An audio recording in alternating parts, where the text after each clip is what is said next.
Today, we're thrilled to introduce a true star in the field of marketing, Chris Marino, the head of agency and customer solutions at Google. Chris has a decade of experience leading B2C and B2B digital marketing transformations at Fortune 100 companies. Chris, so great to see you today. Matt, thank you so much for having me. One Absolutely. of my favorite podcasts, so such a pleasure to be here with you. Awesome. Well, it's great to have you on a busy fall morning in New York City. And we were just kind of chit-chatting before we started about how you kind of dove into the corporate world, more specifically your first role at American Express. Why don't you tell the audience about how you landed a gig there? Yeah, and I think this will very much allude to my mantra, right? Okay. You miss 100% of the shots you don't take. Yep.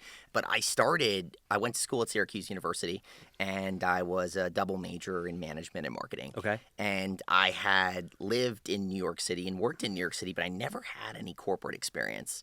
I mean, who would have coming out of college, right? Totally. Right. Hard to find that experience. And I was looking for an internship. And through the process, I actually remembered a conversation that I had at my high school where I had a senior executive named Steve Squeri. At the time, he was the CIO of American Express, come and speak. And he talked all about how he grew up in my neighborhood, went to the same high school, had a lot of shared values. And I said, I've got to find a way to get in touch with Steve. And so I did my due diligence, and of course I found this high school alumni networking website. And I sent Steve an email to his AOL email address. Now, was this when you were still in college or after you graduated? When I was still in college. Okay, gotcha. So I was a rising sophomore. Gotcha. So when you said earlier you were looking for corporate experience, I thought you were saying post-graduation, but you're saying you were looking for an internship. Yeah, my first internship. Something to give me some experience. Yep. And I emailed Steve. And I didn't think he would get back to me. And 2 weeks later, sure enough, he sent me a note. And my first time in a corporate building was actually on the top floor of American Express. So let me pause you for 1 second, because the action you took is a difference. You talk about you miss 100% of the shots you don't take. And many people don't take the shot that you just talked about, emailing Steve. What do you think gets in the way for a lot of people that cause them not to send an email like that? Because that could change the course of their career or their life if they send it or if they don't. I think it's fear of not being responded to. Right. Right? And I think if you are comfortable with the fact that, hey, that wasn't the only email I sent. In fact, I probably sent 20 of those emails to executives that were across my network, and I got a few responses. But one response, to your point, has the potential to change your entire career. Yeah, and there's a saying that like every no gets you closer to yes. I think what a lot of people do, in my opinion, is they send out an email like that, and the person doesn't respond, and they take it personally. I'm not good enough. I'm not important enough. When the reality is they have their own life going on. They have their family. They have their own job. They're traveling. Maybe there's health issues. Who knows? And I think the default being, oh, it must be me, is another reason why people. So it's fear. It's also insecurity, I guess. Totally. It's a great point. I couldn't agree more. And if you can overcome that, because I think that's not just a lesson early in your career, but it's a consistent lesson throughout 100%. the course of your entire career. Even now, there are sometimes mentors that I reach out to that may or not respond, but when they do, it's a game changer. I mean, it wasn't easy getting Chris Marino on our podcast, right? So, I mean, it takes time, you know? So going back to your story, so Steve finally responded to you, and what happened? So Steve responded to me, and he had me in American Express for the first time. And I remember sitting in the executive library, which was, I just bought a suit with my mom from Macy's, probably one of my first suits, right? And I'm sitting in this executive library, and my legs are shaking, right? Because I'm so nervous. I'm kind of like, who did I just reach out to? Right. I didn't realize at that point in my life. And we had an incredible conversation. It was all about sort of personal values, career aspirations, and the brand, and a brand I admired and still admire to this day. And that created an opportunity for me to go through an interview process and become an intern. And I ended up spending the next 10 years of my career at American Express. So that conversation led to a game-changing moment in my career and a mentorship relationship that I fostered and still keep in touch with him, all of these years later. And when you wrote that email to him, was it just, hey, we went to high school together? I mean, do you remember kind of how you crafted it in the way that Totally. would be a hook? Totally. So his speech was all about climbing the corporate ladder and how you went about it. That was his shtick, basically. That was his shtick, right? And how he got to where he got to. And I crafted a note, and it was all about how his lessons in that speech really resonated with me. And these were the three things that I took from it. And this is why I wanted to connect with him, coming from the same shared background. Yeah. Right? My parents never went to college. They never worked in corporate America. And so having someone who can help provide guidance at that moment was really important for me. And it stuck out. It resonated. It wasn't a Yeah. generic note. And that would be my guidance to people, right? Is really be thoughtful with those notes, because whether you 100%. get a response or not, it forces you to do research. It forces you to find ways to connect. And that's what it's really all about. It's amazing you say that because I get so many inbound notes of vendors or people that want a job, and 999 out of 1,000 are generic. Find, replace Matt with Joe or Jen or Steven, Yeah. right? And you could tell that they really don't want to work with Suzy or work for Suzy. They just want to get the email out and hope that someone's going to do the work for them. And ultimately, I think people need to take the time and figure out, what do I really want? And if I really want this, I'm going to put in the work and I'm going to make it happen. And so many people are just content of saying, copy, paste, send. And if it doesn't happen, oh, there must be some reason why. 100%. You got to make it happen. Yep. Right? And research is so important, and finding ways to connect with people is Yeah. at the core of that, right? And Absolutely. if you can connect research with connection, that's how you make these really lifelong relationships, and you start to think about, how can you always be adding value Yeah. to someone else? And I think that's what great mentorship is all about. It's got to go both ways, and I pay it forward all of the time, right? And that's a big component. A huge component. I agree 100%. So you got hired at Amex out of college, entry-level job, and you ended up being there for 7 years, from 2013 to 2020. Talk to us about your experience at Amex and what are some of the key takeaways you have from that time. Yeah, I mean, working at American Express was one of the best experiences of my career. I always say a few things about Amex, even years later. One, American Express is the most customer-centric company that I've ever worked at. And so I'll be a card member for the rest of my life, unquestionably. The second is American Express is the best marketing company that I've ever worked at. And so it was a great place to really refine your skills. And so when I think about my experience at Amex, a big focus for the company is, how do we help develop a general management skill set and help someone diversify their experience within a discipline? And so I started in marketing, and I had the opportunity to do all different types of roles in marketing. I did traditional marketing. I did marketing analytics. I was a chief of staff to the CMO of our B2B division. I ran social media strategy globally back in 2017. We were trying to figure out, what does social first look like for the industry, and how does that translate at a Fortune 100 company? And then I went to run performance marketing in the US. And so I look at the company and the opportunity that they gave me to round myself out as a marketer, and that is just, it's tremendous. Not every company gives you that type of opportunity, and so I'm forever grateful for my time there, because it taught me what great marketing looks like, and it's informed how I've thought about marketing for the rest of my career. Yeah, and it seems like you took that same approach that you took even before you got the original internship at Amex, which was create connections with people all around the company. And as you're talking, my mind's going into place that when you joined Amex, if it was remote, you probably wouldn't have had the same opportunities you really had, because you were rubbing elbows with people all day long at the Amex Tower, and that opened up relationships. So, I mean, how important was it that you were in person during that time? And what advice do you have for people that want to take the same approach in a remote environment? I would have never gotten to where I was at American Express if it was remote. Right. Right? American Express was always really great about prioritizing work and life. And that meant that on Fridays, more often than not, we worked from home. But Monday through Thursday, I was in the office and creating connections with people in authentic ways. That's what it's all about. I remember one of my first jobs, I was exposed to my VP.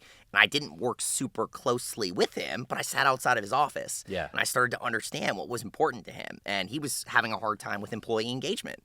And I said, hey, Cliff, you know what? Why don't I help you build an employee engagement plan?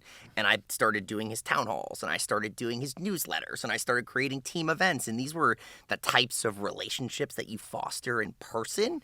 And he was personally invested in me after Right. that point. And so I think if people are not going into the office, it's going to be very hard to not only build the skills, but it's going to be hard to build the relationships that you need to succeed. Because at 22, being able to be comfortable knocking on the door of my VP and finding a way to add value in his day-to-day life was critical. And when I was there in the office on a Friday, when most people were working from home, what did that mean? That meant I was having lunch with Cliff, right? That's that right. meant I got to connect organically. And so people need to be thinking about this. I think, and I tell my younger brother this all the time, I would highly recommend if people are there twice a week, you should be in 4 days a week, right? Stand out. Find ways to stand out. And you also spoke about all those additional tasks you did. I would imagine many of them were not part of your job description. And one thing I've seen throughout my career is people who just work very linearly within the context of their job description kind of get what they ask for, what you're just in the job, and they wonder why they didn't get promoted. It's like, because you're doing what you're being paid to do. You basically looked for any area you could to take initiative and help the business. And that's probably what helped you have the upward mobility that you had. So, like, what advice would you have for people at companies to seek out, I guess, those additional things to be able to drive value outside your core job? Yeah, there's a few things that I always think about. Find a problem that has not been solved. And align that problem to your superpower in a way where you can really stand out. And that is the thing that I've always thought about. Something that Steve Squeri said to me really young was, he said, take the jobs that are one of one. So whether you do a good job or a bad job, you stand out. I've channeled that my entire career. Younger, it's hard to understand how that translates. As you grow, it's very easy. And so I always find problems that are really difficult to solve that matter a lot for the leadership team that I'm working for. And I throw myself in there. I raise my hand, right? And whether I do a good job or a bad job, I stand out. I always try and do a good job. But that would be my guidance for people to think about. And I can tell you, as somebody who's run several companies, not enough people do that. Not enough people take initiative, raise their hands to solve problems. Not enough people even look for the problems to be solved, let alone trying to solve them. So I can tell why that really differentiated you amongst a sea of probably a lot of young, hopeful people that were at Amex at the same time as you. Totally. And there was a lot of people who went to Ivy League schools, right? I went to Syracuse. Great school. And I remember initially being really intimidated. I don't have this Ivy League pedigree. How can I stand out from the pack? And what I found over time was it doesn't really matter where you went to school. What actually really matters is work ethic and taking chances and taking risks, taking calculated risks and putting yourself out there. I was a director at 25, which was pretty unheard of at Amex. And that is because I always put myself out there. I always took the initiative in the next step, and I wasn't afraid to take risks. So speaking of taking risks, you made the decision to leave Amex in 2020. So you're on the fast track there, starting off as an analyst. And by the time you left, you were a director, and that would have had a much higher role today. But you did decide to leave Amex and kind of jump ship and go to Bloomberg. What was behind a decision like that for you to go somewhere else? Yeah. So I had just gotten my executive MBA at Cornell, and it was really great experience to start to build a network outside of the company, to start to build a network outside of financial services. And look, I loved my time at American Express, but for me, I wanted to go somewhere where I can build. And I felt like the skills that I needed to acquire to be the marketer that I wanted to be, I would have to be so senior in the company to actually get that purview. It wasn't possible. And so I always think about what are the skills that you need to grow. And I started looking for what was a role that could provide me with that. And one of my former colleagues was at Bloomberg. And I spoke to her, and she was telling me about this opportunity to build something at an iconic global brand where the vision wasn't completely fleshed out. And we talked about, she was like, come over and building this subscription business. I want you to come and do acquisition marketing. And in that first conversation, I thought, wow, based on everything I'm hearing, acquisition marketing is just the tip of what I can actually do there. And I was attracted by the challenge. I was attracted by the opportunity. And I envisioned myself building this end-to-end marketing function there, which I would end up going on and doing, which was prioritizing skills. And then tell us about your time there in terms of what you were able to take away. You're there for a couple of years, and we'll talk about how the opportunity with Google surfaced. But I guess what were some of the takeaways in terms of how Bloomberg operates? Obviously a market leader in the financial space. Yeah, I mean, for me, I really wanted to go to Bloomberg because subscriptions businesses at that time were just running the market. That was Everything. post-COVID. It was actually still in the middle of COVID 2021, and people were flush with cash home, and it really drove up the subscription economy in a big way. 100%. Yeah. And so I was like, you know what? If all of these businesses are emerging into a subscriptions business, I want to go and have the opportunity to build one. And I got there, and there was this incredible opportunity. When I joined from a marketing perspective, a lot of what we were focused on was just converting consumers that were hand raisers. They already knew of the brand. They had expressed intent in some way, shape, or form. I actually decided, okay, we need to actually think about how do we build this brand. And so I built a full funnel media team, everything from brand to demand, things that never existed before. We never did upper funnel brand marketing. We never did consideration marketing, had the opportunity to actually build the infrastructure to deliver on that. I then built a content marketing team because so much of success in media is actually connecting, reaching the right person with the right message that actually allows us to build a connection with the brand. And so I built this content team. And then the thing that I built that I was most excited about was MarTech. And one of the big reasons I wanted to join Bloomberg was how do we use first-party data off-site when data it was becoming the largest currency that there was in media, and so launched a consumer data platform.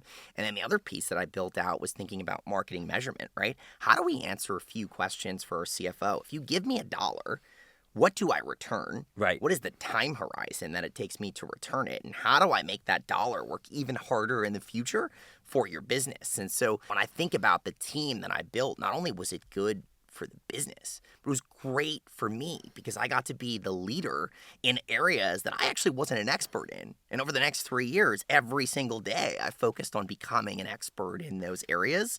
And it was probably the most game-changing experience for my career because I got to understand things that were the future of marketing that actually helped make me really effective in my job today. Yeah, I mean, you talk about really the 3 pillars that I think make up the triangle of a really impactful marketer in this day and age, which is consumer data, attribution, and content. And to me, AI really is really becoming at the center of that triangle because not only does it allow you to do all those things, but it really allows you to do all those things in a very personalized way. So I was on stage last week talking about where I think AI is headed. In one area, I think it's going to make a big leap in 2025 is impersonalization.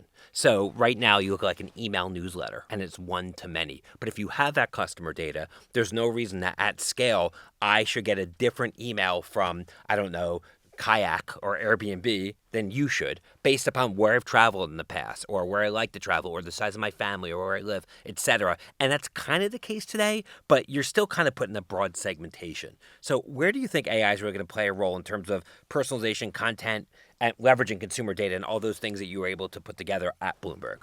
I think right now is the greatest time ever to be a marketer. Yeah. Because it feels like we are at the next evolution of the industry as For we sure. know it today.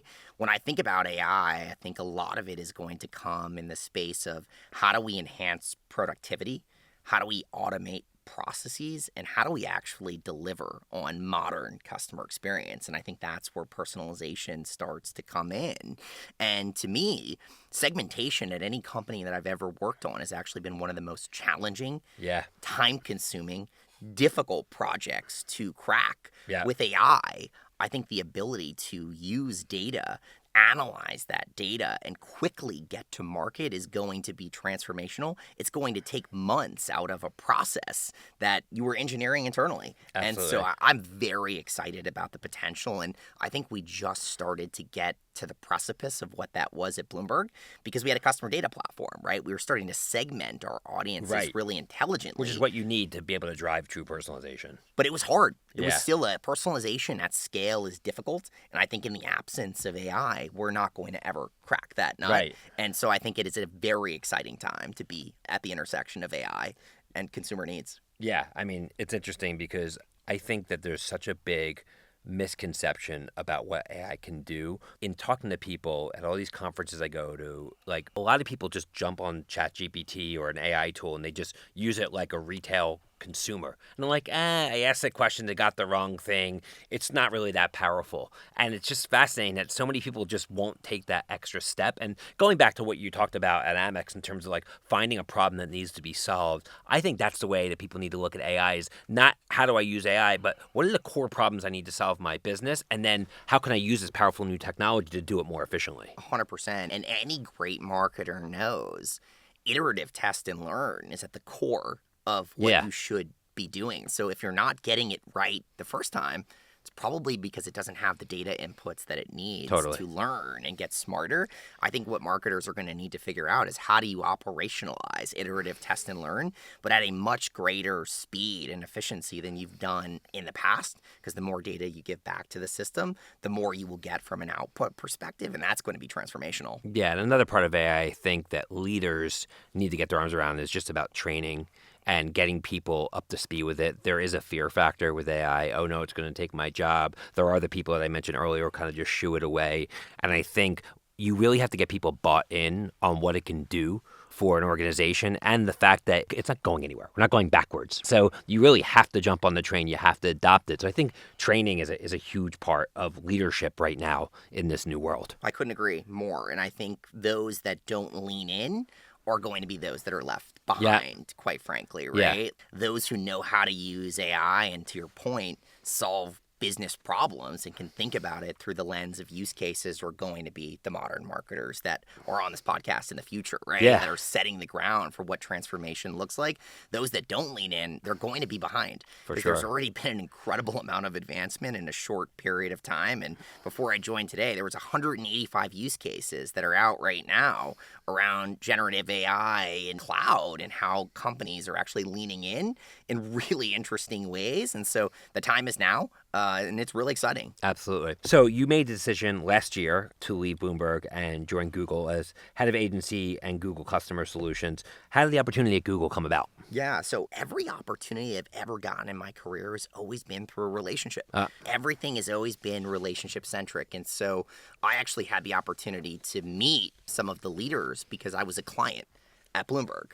And I was a client that spent a lot of time with some of our Google leadership.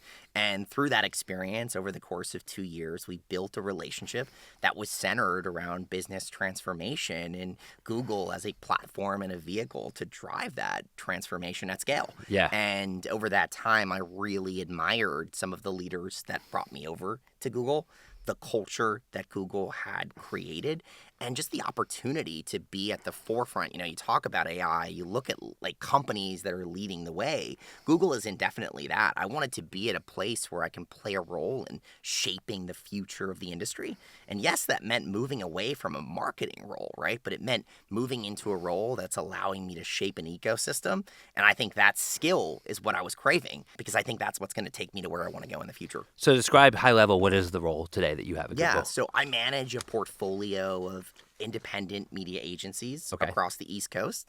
And so I work with a number of partners, and my team's job is how do we understand what those agencies are looking to solve for? More often than not, it's how can we help media them be buying profitable? agencies Correct. mostly? Yeah, media buying agencies.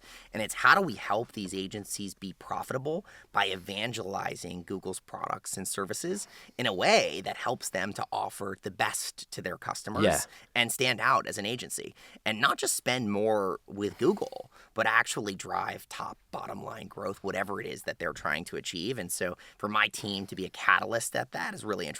So a big part of it is you helping these agencies just understand this new media landscape, helping unpack all the noise and figure out ultimately how to be impactful with their spend and drive ROI on behalf of their clients, because that's what's going to allow them to keep and grow their clients. Very much so. Yeah. And based on their business objectives, how do we make sure that we're aligning those objectives with value adds that we can deliver on their behalf? That's a big component of it. Hey, if you're wanting to grow top line, here are some of the ways that we can actually help you achieve that through partnership. And so I've always been on the other end of the spectrum when it comes to partnership, but I've always believed the more transparent you can be about what success in your North Star looks like, the more your partners can help us. And now being on the other side of that, it's a really interesting skill and another life lesson for me as I think about my career.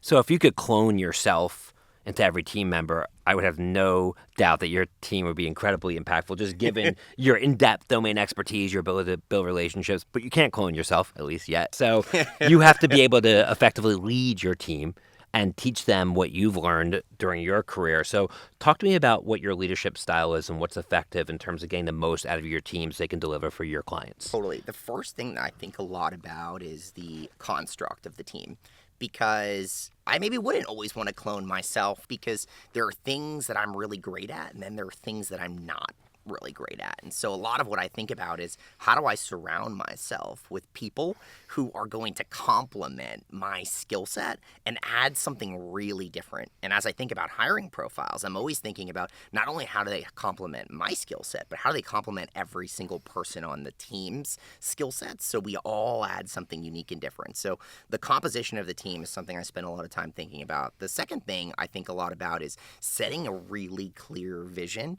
for where we want to go, and making sure that the North Star metric for what success looks like is clear.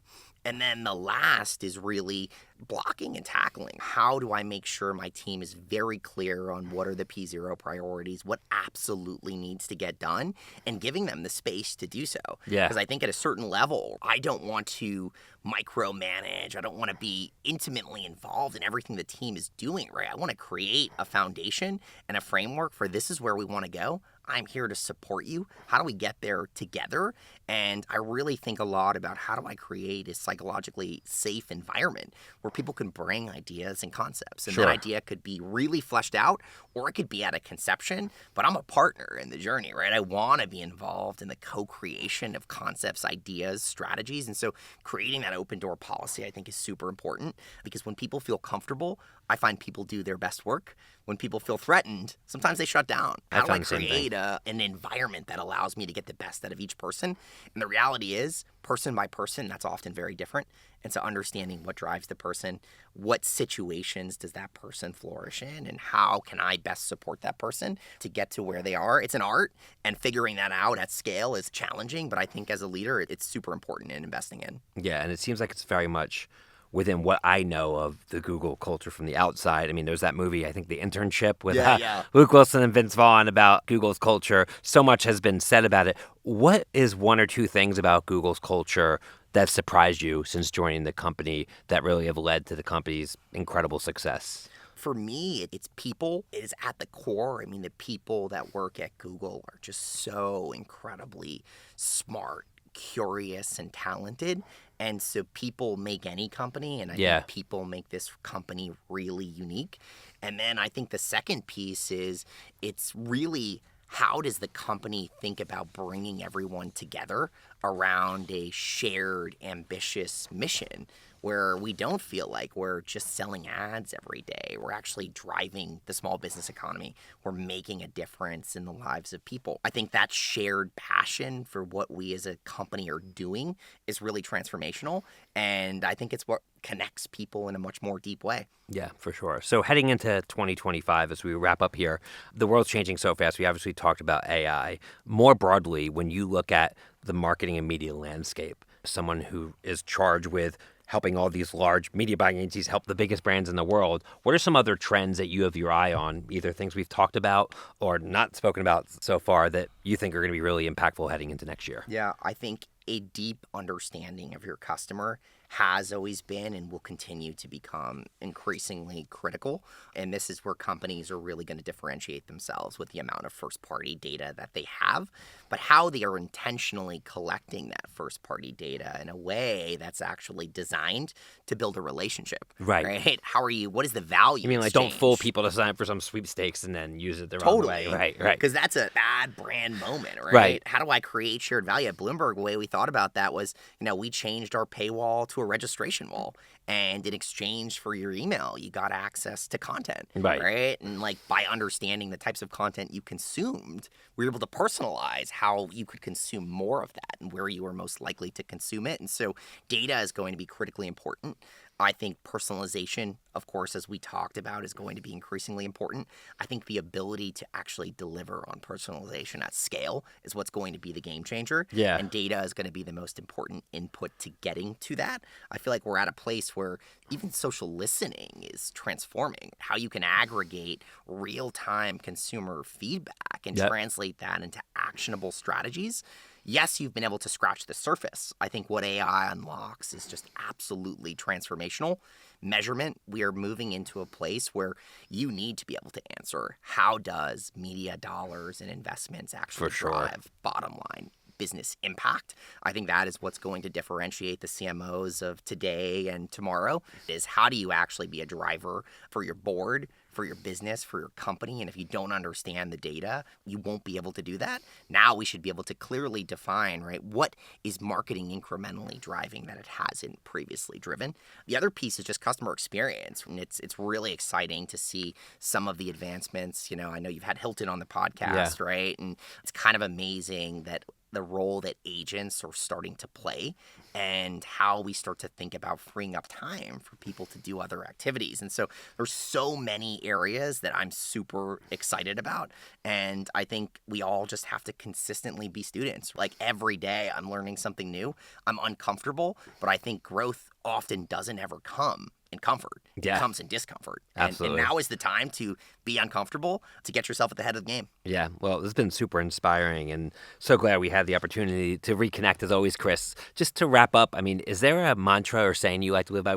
You've mentioned so many life lessons throughout this interview of things that you've been able to collect along the way, and obviously you're still very early in your career journey, but is there one that comes to mind in terms of summing up your professional journey to date? Yeah, I mean, my professional journey is all about the quote that I started with, right? Yeah. Which is you miss 100% of the shots you don't take. Right on. And that has literally been at the core of my ethos in everything that I've done and will continue to do in my future. Well, keep shooting your shots because it's clear that you make them more often than not. So thanks so much, and thanks for taking the time to join us today on the podcast. Thanks for having me, Matt. Great to see you. Really appreciate it. On behalf of Suzy and Adweek team, thanks again to Chris Marino, head of agency at Google Customer Solutions, for joining us today. Be sure to subscribe, rate, and review the Speed of Culture podcast on your favorite podcast platform. Till next time, see you soon, everyone. Take care.